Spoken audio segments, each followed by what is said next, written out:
ピーマンとはんぺんの煮浸しを作ってみようと思います。まずはピーマン1袋、種を取って食べやすい大きさに切ります。はんぺん1枚も食べやすい大きさに切ります。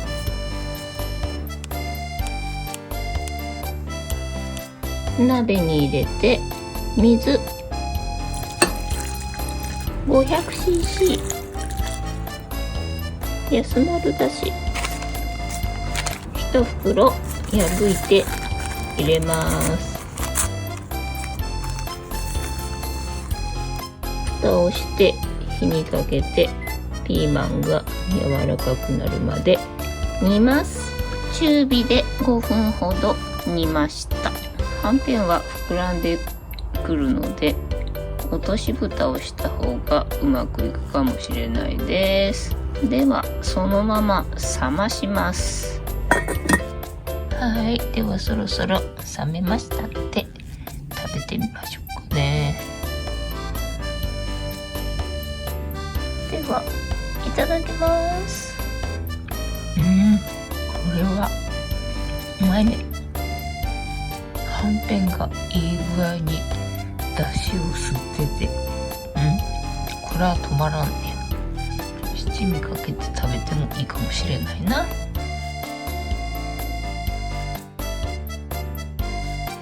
さつまいもの土佐煮を作っていこうと思います。まずはさつまいも約1本、まだらに皮をむいて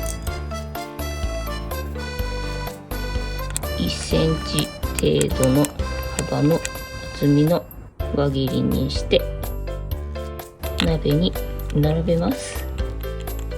ここに水1カップ、安丸だし1袋、袋を破って入れます。かつお節、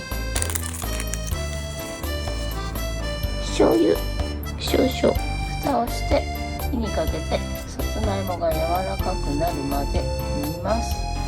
柔らかくなったら蓋を取り、水分を少し飛ばして煮詰めます。器に盛ったら完成です。では試食してみましょう。崩れた。いただきます。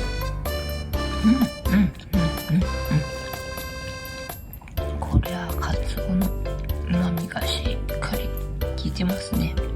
甘くないからご飯によく合いますね。汁気がないからお弁当のおかずにもいいかもしれないね。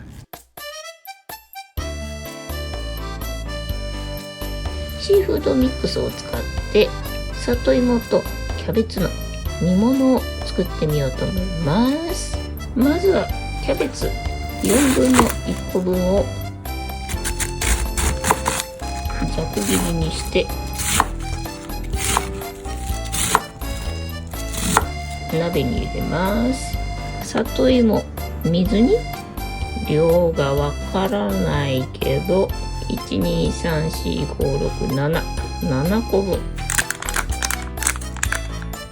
シーフードミックス 90g、 1袋、安丸だし1パック、袋を破って加えます。水2カップ加え、蓋をして火にかけます。キャベツが柔らかくなるまで煮ます。全体を混ぜて中火にして5分ほど煮ました。はい、ではいただきます。これはうまいの。いいね。